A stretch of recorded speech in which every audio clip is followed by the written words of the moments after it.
अपने उत्तराखंड में आपका स्वागत है। मैं हूं आपके साथ लोकेश कुमार। उत्तराखंड के मुख्यमंत्री पुष्कर सिंह धामी ने उधम सिंह नगर के सितारगंज विधानसभा क्षेत्र को बड़ी सौगात दी है।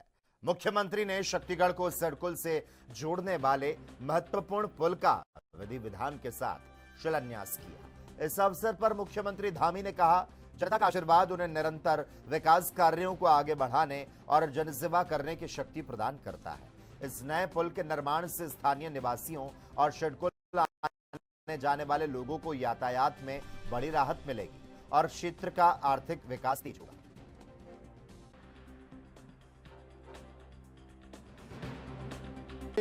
बहुत आज हर्ष का विषय है कि मुझे आज सितारगंज विधानसभा के अंतर्गत जो आज ये महत्वपूर्ण पुल जिसका निर्माण होने जा रहा है, जिसका आज यहाँ पर शिलान्यास हुआ है, शक्ति फार्म बैगुल नदी पर बनने वाला पुल 11 करोड़ रुपए की इस महत्वपूर्ण लागत से बनने वाले इस सेतु का शिलान्यास करने का आप सबके साथ आज यहाँ पर सौभाग्य प्राप्त हुआ है।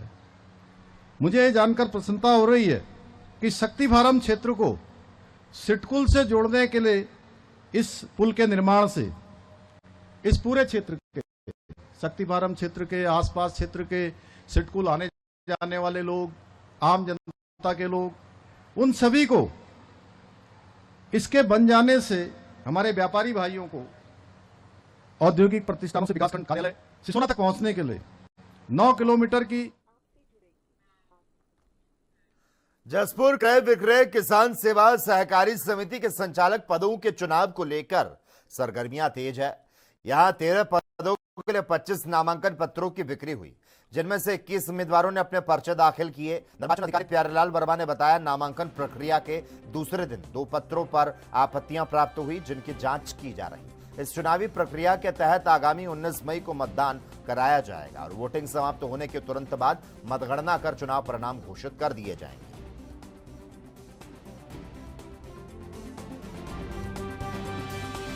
हमारे 13 पदों पर और इसके उपरांत दिनांक 19 मई को समिति के मुख्यालय पर प्रातः 10 बजे से साढ़े 4 बजे तक निर्वाचन होगा और उसी दिन उसके बाद तुरंत ही मतगणना की गिनती होगी और परिणाम घोषित।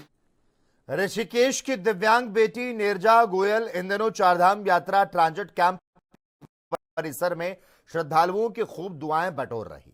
शारीरिक चुनौतियों के बावजूद समाज सेवा में जुटी नीरजा देवभूमि चैरिटेबल ट्रस्ट के बैनर तले यात्रियों के लिए निःशुल्क भंडारा शुरू किया। इस भंडारे में प्रतिदिन दोपहर को लगभग 700 श्रद्धालु भरपेट भोजन कर रहे। श्रद्धालुओं का कहना है, बुलंद जज्बे के साथ नीरजा जिस तरह से जनसेवा कर रही वो बेहद सराहनीय है। दिव्यांग होने के बाद उनको इस निस्वार्थ पहल की हर कोई खुलकर तारीफ करता नजर आ रहा।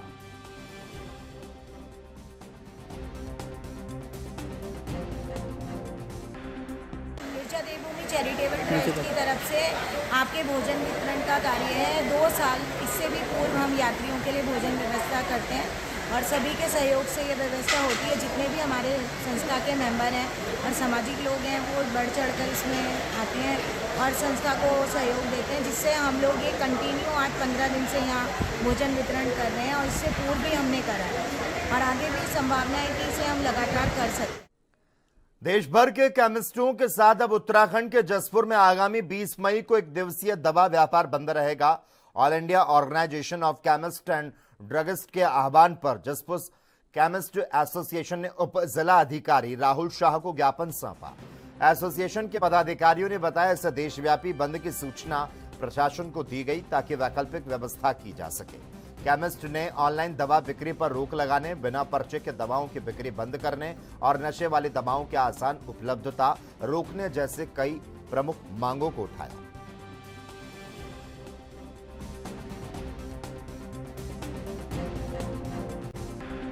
बिक्री से हो रहा है, तुम्हारी राज्य सरकार से भी और केंद्र सरकार से भी मांग है कि ऑनलाइन दवा के वितरण पर तुरंत रोक लगाई जाए।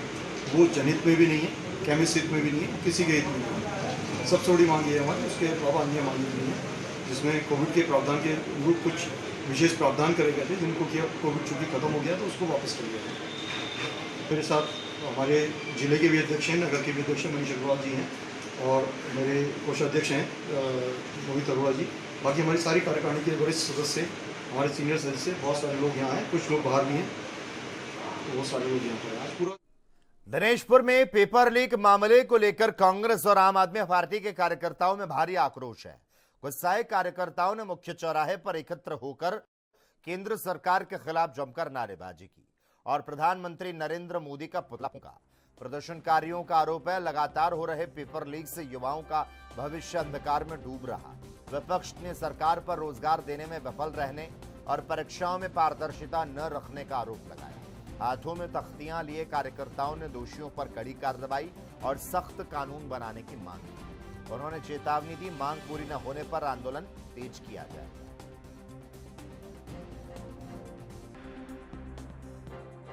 लीक हुए हैं, इस पर संयुक्त रूप से आप लोग विरोध कर रहे हैं और संख्या बहुत कम दिख रही है, इसमें आप क्या कहेंगे? देखिए, बात संख्या की नहीं है, और जहां देश हित की बात है, युवाओं की बात है, युवाओं के भविष्य की बात है, वहां पे हम सब एक साथ मिलके इस लड़ाई को लड़ेंगे और युवाओं के साथ हम खड़े हैं। ये बहुत ही दुर्भाग्यपूर्ण बात है। 2017 में नीट का पेपर लीक हुआ, 2021 में नीट का पेपर लीक हुआ, 2024 में नीट का पेपर लीक हुआ, और ये 2026 में नीट का पेपर लीक हुआ। और लगभग, मैं आपको बताता हूँ, लगभग ये 5-7 सालों के अंदर लगभग 90 से अधिक जो पेपर है शासित राज्यों में। उत्तराखंड का आपको प्रकरण मालूम होगा, हाकम सिंह, जो 100 से ज़्यादा लोगों को नियुक्ति देने का काम करता है। मध्य प्रदेश में व्यापम घोटाला आपको याद होगा, जिसमें शिवराज सिंह के द्वारा 100 से ज़्यादा लोगों की हत्या की गई है।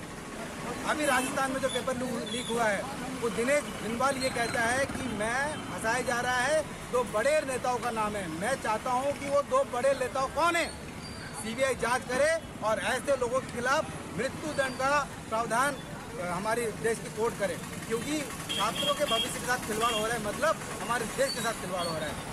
6 करोड़ युवाओं के भविष्य को अंधकार में डाला है जब से ये केंद्र में मोदी जी की सरकार आई है। और मैं आपको बता देना चाहता हूँ कि बीजेपी शासित जितने भी राज्य हैं, सब में ये सेटिंग गेटिंग का खेल चल रहा है, अपनों लोगों को सेटिंग किया जा रहा है। और जो बच्चे दिन रात मेहनत करके अपने माँ बाप के खून पसीने की कमाई से पढ़ रहे हैं, बेचारे उनका भविष्य अंधकार में हो गया है। मैं सरकार से बताना चाहता हूँ, ये जैन जी है, नेपाल में तख्ता पलट करने का काम किया है, श्रीलंका में तख्ता पलट करने का काम किया है। अब समय है देश में तख्ता पलट करने का। आप चाहे कितना भी तानाशाही करो, कितने भी ईवीएम में घोटाला करो, लेकिन जनता जिस दिन सड़क पर उतरेगी, आपको औकात दिलाएगी। उत्तराखंड के निचले इलाकों में भीषण गर्मी, धूल और धुएं के कारण लोगों में आंखों की एलर्जी और लालिमा की शिकायत तेजी के साथ बढ़ रही। ऋषिकेश के नेत्र रोग विशेषज्ञ डॉक्टर राजेश नेगी ने बताया, यह मौसम आंखों के लिए बेहद संवेदनशील है। खासकर ड्यूटी पर तैनात ट्रैफिक पुलिस कर्मियों को सावधानी बरतनी चाहिए। उन्होंने चेतावनी दी कि आंखों में जलन होने पर घरेलू नुस्खे आजमाने की भूल कतई न करें और तुरंत डॉक्टर से संपर्क करें। बचाव के लिए धूप में निकलते समय अच्छी क्वालिटी का सनग्लास पहने, सर पर टोपी का इस्तेमाल करें।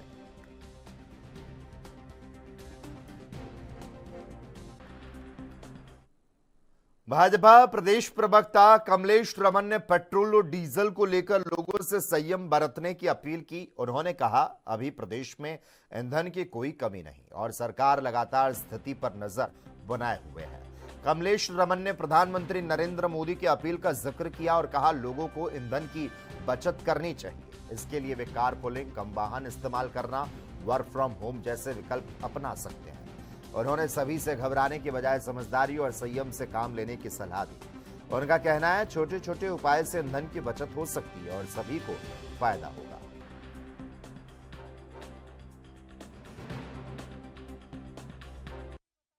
देखिए, सबसे पहले तो मैं अपने प्रदेशवासियों से निवेदन करूंगी कि किसी को भी पैनिक होने की आवश्यकता नहीं है, घबराने की आवश्यकता नहीं है। हमारे पास पेट्रोल डीजल की पूर्ति है और उनको किसी प्रकार की दिक्कत या परेशानी नहीं होगी। देखिए, सब जानते हैं कि वैश्विक दबाव जिस तरीके से पड़ा है, उसमें थोड़ी बहुत परेशानियां, दिक्कत होती है, और इसीलिए देश के प्रधानमंत्री जी ने कहा है और एक अपील करी है देशवासियों से कि आप ईंधन बचाने का काम करें, आप फ्यूल को बचाने का काम करें। उसमें पेट्रोल, डीजल जो भी हमारा है, उसकी अगर हम बचत करेंगे तो हम बहुत लंबे समय तक सरवाइव कर पाएंगे। क्योंकि आप जानते हैं अन्य जो देश हैं वहां पर 4 से 5 गुना पेट्रोल डीजल के दाम बढ़े हैं, तो जाहिर सी बात है वहां पर तो बहुत ज्यादा दबाव पड़ रहा होगा। लेकिन उसके बावजूद भी देश के प्रधानमंत्री श्री नरेंद्र मोदी जी ने देशवासियों को आश्वासन भी दिया है कि किसी प्रकार की दिक्कत और परेशानी उनको नहीं आने देंगे। लेकिन हमें अपने कुछ ना कुछ जो हमारे नियमित कार्यक्रम है उनमें थोड़ा सुधार लाने की आवश्यकता है। जिनके पास 4 गाड़ी है, 5 गाड़ी है, वो 1 गाड़ी से काम कर सकते हैं, या जो अगर उनका काम घर से चल सकता है तो वो अपने ऑफिस का काम अपने घर से निपटा सकते हैं। तो जाहिर सी बात है जब थोड़ा सा बदलाव हम लाएंगे तो जो ये थोड़ी परेशानी हम लोगों को आई है इससे भी हम निजात पा लेंगे, और हमें किसी को भी पैनिक होने की आवश्यकता नहीं। हमारे पास भरपूर मात्रा में तेल है, पेट्रोल डीजल है, तो इसलिए किसी को कोई परेशानी होने की आवश्यकता नहीं है। सभी को साथ देने की जरूरत है, क्योंकि देश भारत को विकसित भारत बनाना है। उत्तराखंड वक्फ बोर्ड ने राज्य के 117 मदरसों में बाहरी बच्चों के प्रवेश पर रोक लगाने का फैसला किया है। बोर्ड का कहना है प्राथमिकता उत्तराखंड के बच्चों को बेहतर शिक्षा देना है। वक्फ बोर्ड अध्यक्ष शादाब शम्स ने बताया, बाहर से आने वाले बच्चों को पहले सुबह 8 बजे से दोपहर 1 बजे तक उत्तराखंड शिक्षा प्राधिकरण का पाठ्यक्रम पढ़ना होगा। उसके बाद उन्हें कुरान की शिक्षा दी जाएगी। उन्होंने कहा, दोनों पाठ्यक्रम एक साथ पढ़ाना मुश्किल है। उलेमाओं से चर्चा के बाद ये निर्णय लिया गया। जब तक राज्य के बच्चों के लिए बेहतर व्यवस्था नहीं बनती तब तक बाहरी छात्रों का प्रवेश बंद रहेगा।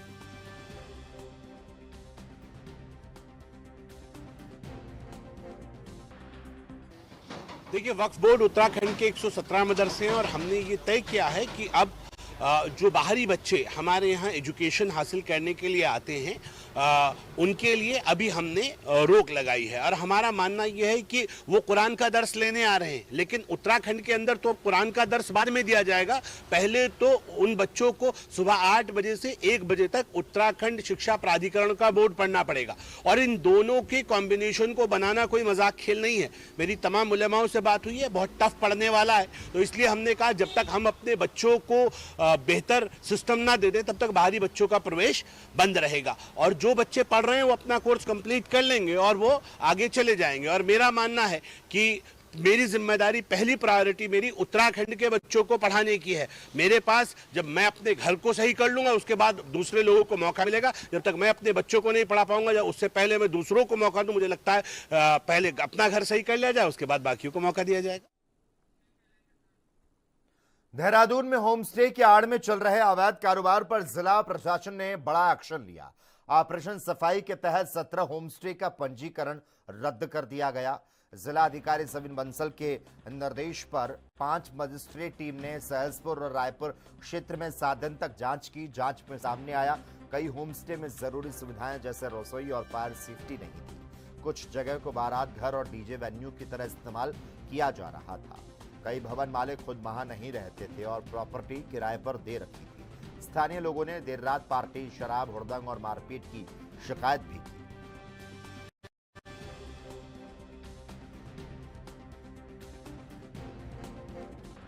होम स्टेज निरस्त किए गए हैं। इनको टूरिज्म वेबसाइट से और जो हमारी प्राइवेट टूर ऑपरेटर्स की वेबसाइट्स हैं वहाँ से भी निरस्त किया जा रहा है और इनके जो सर्टिफिकेट्स हैं, जो पंजीकरण हैं, वो सीज किए जा रहे हैं।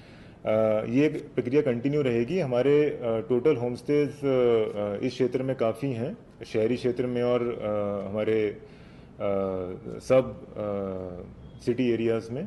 तो इन्हीं होम स्टेज से ये सभी गतिविधियां की इनपुट्स प्राप्त हो रहे हैं और आगे आने वाले समय में ये नंबर बढ़ेगा।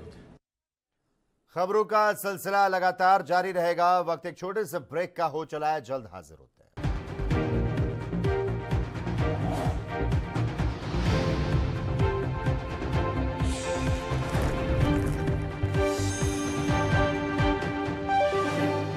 ब्रेक के बाद एक बार फिर से आपका स्वागत है। भाजपा के राष्ट्रीय अध्यक्ष 29 और 30 मई को उत्तराखंड के 2 दिवसीय दौरे पर रहेंगे। इसकी जानकारी भाजपा प्रदेश अध्यक्ष महेंद्र भट्ट ने दी। उन्होंने बताया, राष्ट्रीय अध्यक्ष के आगमन को लेकर सभी तैयारियां पूरी कर ली गई और पूरा कार्यक्रम तैयार कर लिया गया। इस दौरे के दौरान पार्टी संगठन की अहम बैठक होगी, जिनमें बूथ मंडल, जिला और कोर कमेटी की बैठक शामिल है। इसके साथ ही मंत्रिमंडल और सभी विधायकों के साथ चर्चा की जाएगी। इस दौरे का मुख्य उद्देश्य 2027 विधानसभा चुनाव के लिए पार्टी का रोडमैप तैयार करना और संगठन को मजबूत करना है।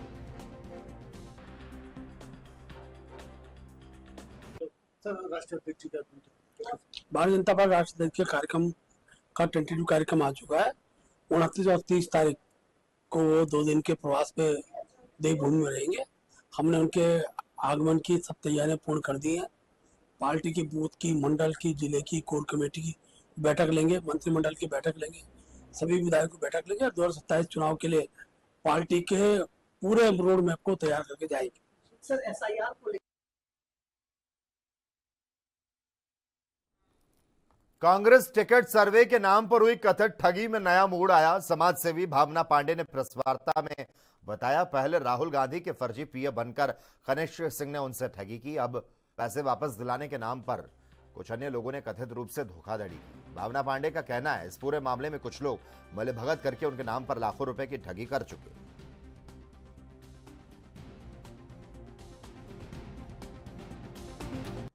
2021 में मैंने पार्टी बनाई थी, उसमें 7 दिन पहले मुझे चुनाव चिन्ह मिला। जो थोड़ा बहुत कैंडिडेट मैंने इकट्ठे किए उनको रातों रात बीजेपी ने दे दिया। दुर्गेश मुझे पार्क में मिलता है, यहाँ पर एक आंदोलन चल रहा था, उसके 1 घंटे के बाद उसको टिकट दे दी जाती है। सरिता आर्या रात को मेरे घर रुकती है, दूसरे दिन उसके खाने, पेट में भी खाना, जेब में भी पैसे मेरे, और उसको बीजेपी टिकट दे देती है। तो इस तरीके से वो तो दे दिए पैसे उसने, वो तो ईमानदार आदमी है। हाँ, उससे पूरे पैसे मिल गए।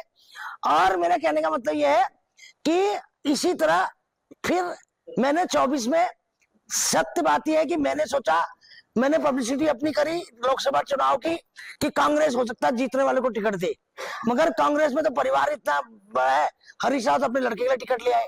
फिर बाद में मैंने त्रिवेंद्र सिंह भाई को सपोर्ट किया, बीजेपी ज्वाइन नहीं करी। और आज हम लोग एक बहुत बड़ा संगठन बनाने जा रहे हैं, जिसमें कई मजबूत। देहरादून नगर निगम क्षेत्र में जनगणना के प्रथम चरण का सर्वे तेजी से जारी है।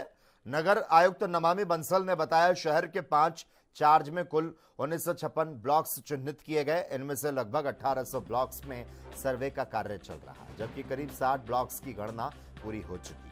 नगर निगम का लक्ष्य है सप्ताह के अंत तक अधिकतर वार्ड में सर्वे कार्य पूरा हो जाएगा। इसके लिए फील्ड में काम कर रहे कर्मचारियों को लगातार तकनीकी और प्रशिक्षण सहायता दी जा रही है। अधिकारी सुनिश्चित कर रहे जनगणना समयबद्ध और सही तरीके से पूरी हो।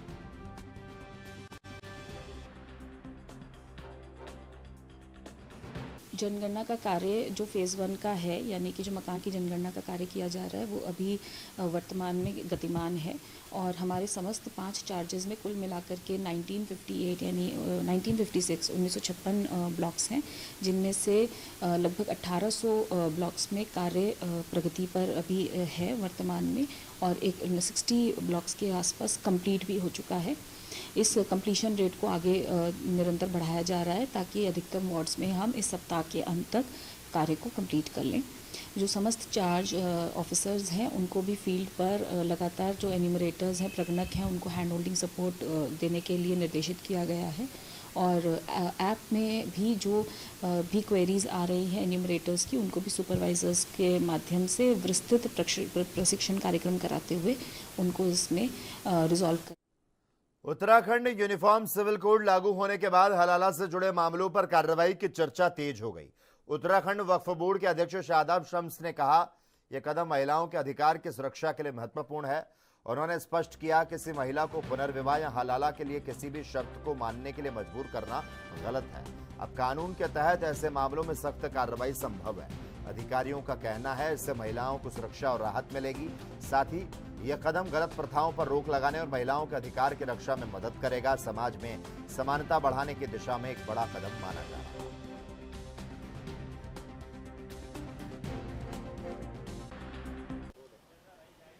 सर, यूसीसी के तहत जो है पहला उत्तराखंड में जो है हलाला को लेकर के जो है केस दर्ज हुआ है। मुकदमा दर्ज किया गया है, क्या कुछ विषय था, कहाँ का विषय? देखिए, हरिद्वार का एक विषय आया है जिसमें मोटे तौर पे ये पता चला है कि पुलिस ने एक मामला दर्ज किया है और उसमें विवाह से पहले की कोई शर्त नहीं होगी। पुनर्विवाह अगर कोई महिला करती है तो कोई शर्त नहीं होगी और उस कंडीशन के ऊपर इस विषय को सामने रखा गया है। मैं ये कह सकता हूँ कि बहुत शानदार मामला है। ये पूरी तरह से गैर इस्लामिक था।